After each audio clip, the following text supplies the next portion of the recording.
분야별로 제시하였다는 데 의의가 있습니다. 보건복지부는 앞서 김상희 부위원장님이 발표하신 정책 로드맵 중에서 아동의 출산과 양육 부담의 최소화, 노후소득 보장, 지역사회 중심의 노인 돌봄 체계 확충 등 관련 내용 수립에 집중하였습니다. 저출산 추세의 심화, 생산 가능 인구 감소 등 인구 구조 변화에 대응하기 위해 개인과 가족이 짊어졌던 아동 양육에 따른 부담을 사회가 나누는 노력이 반드시 필요합니다. 올 9월부터 0-5세 아동에게 월 10만 원의 아동수당을 지급하고 있습니다. 국민들의 반응이 좋고 아동 양육에도 큰 도움이 된다고 합니다. 어제 여야는 보편적 아동수당 지급 및 대상 확대를 위한 예산 정액에 합의하였으며 조만간 본회의를 거쳐 최종 확정됩니다. 예산이 확정되면 그 결과를 반영하여 내년 사업을 추진하겠습니다. 이와 더불어 재정 여건, 사회적 논의 결과 등을 고려하여 추가적인 제도 발전 방안도 마련해 나가겠습니다. 믿고 맡길 수 있는 공적 돌봄 서비스를 확대하여 여성의 돌봄 부담을 덜어내고 경제활동 참여 기회를 확대할 필요가 있습니다. 이와 관련하여 질 높은 영유아 돌봄 체계를 구축하고 초동 돌봄 사각지대를 해소하는 방안을 제시하였습니다.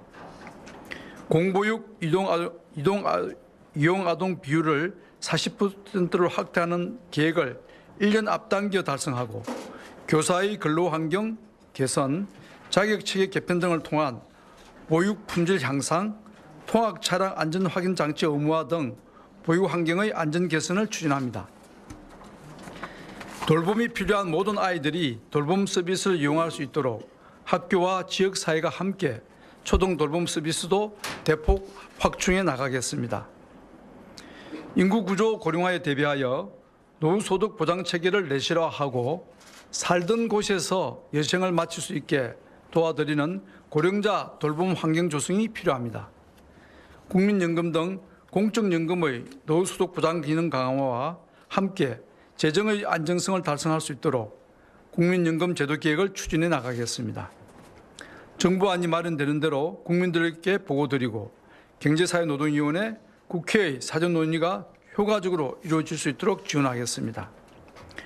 노인 돌봄에 있어서는 지역사회의 돌봄을 활성화하며 주거 지원과 복지 서비스의 연계를 통해 삶의 터에서 편안하게 나이 들 수 있는 환경을 마련하는 데 주력해 나가겠습니다. 앞으로 이번 로드맵에서 제시된 정책 과제들이 하나둘 현실화되어 나간다면 국민들이 체감하는 삶의 질 여건이 개선되고 누구나 차별받지 않고 살아갈 수 있는 포용국가에 다가설 것이라 생각합니다. 미래 세대인 아이를 낳고 키우는 것이 존중받는 환경을 만들기 위해 사회 구성원 모두가 노력해 주실 것을 당부드립니다. 또한 저출산 고령화에 따른 인구구조 변화를 고려한 미래 사회 대비에도 함께해 주시길 부탁드립니다. 감사합니다. 예, 다음은 여성가족부 김선미 장관 말씀해 주십니다.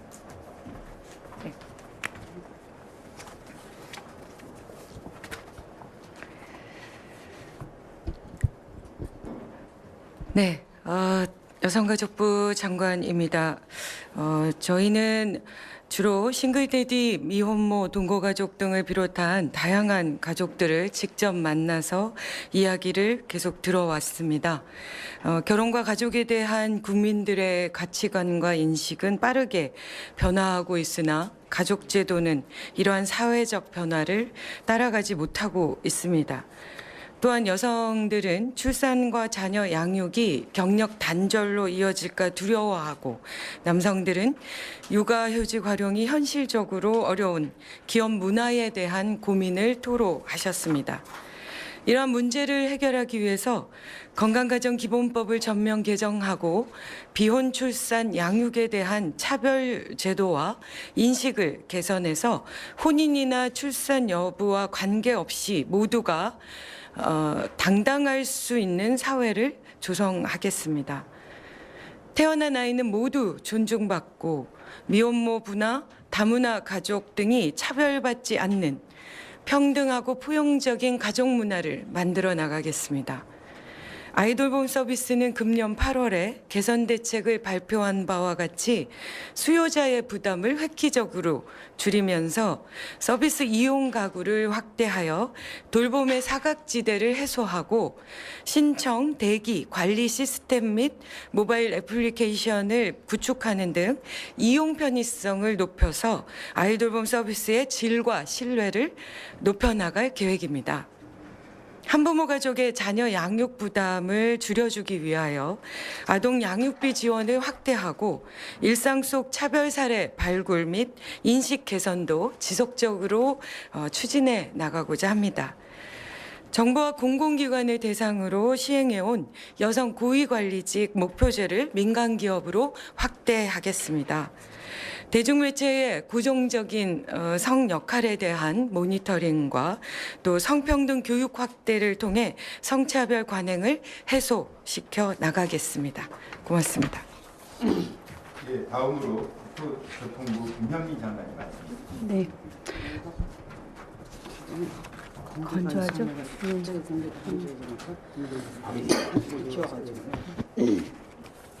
안녕하십니까. 국토교통부입니다. 이제는 어떻게 함께 잘 살 것인가에 대한 고민을 현실로 바꿔나가야 될 때입니다. 모든 세대가 계층의 차별 없이 어우러져 잘 살 수 있는 사회를 만들어야 합니다. 국토교통부는 국민 한 분 한 분의 상황과 여건을 따뜻하게 안아줄 수 있는 맞춤형 주거 지원을 강화하겠습니다. 먼저 젊은이들이 집 걱정 없이 결혼하고 아이를 낳고 기를 수 있도록 하겠습니다. 행복주택, 신혼희망타운 등 안정된 양육 환경을 갖춘 공적 주택의 공급을 더욱 확대하겠습니다. 가족과 국가를 위해 평생을 헌신하신 어르신들이 노후를 걱정하고 계십니다. 우리 어르신들이 안전하고 편안하게 노후를 보낼 수 있도록 돕겠습니다. 문턱 등 생활 장애가 없는 고령자용 공적 주택을 공급하고 복지부와 협업을 통해서 현재 살고 계신 곳에서 의료와 돌봄 서비스를 받으실 수 있도록 하겠습니다. 다양한 계층과 세대가 어우러져 생활하는 도시는 국민 모두를 위한 공간이 되어야 합니다. 원하는 곳으로 언제든지 안전하고 편안하게 이동할 수 있도록 차별 없는 교통 환경을 만들겠습니다. 도시에 유니버셜 디자인을 적용해서 어르신은 물론 모든 사람들이 안전하게 활동할 수 있도록 하겠습니다. 저상버스와 공공형 택시 등 다양한 교통 서비스도 제공해서 교통약자들이 이동의 불편을 덜 수 있도록 하겠습니다. 국토의 미래를 그려가는 국토종합계획에도 인구 감소와 고령화 등 인구 구조의 변화를 고려한 공간 활용 방안을 담을 예정입니다.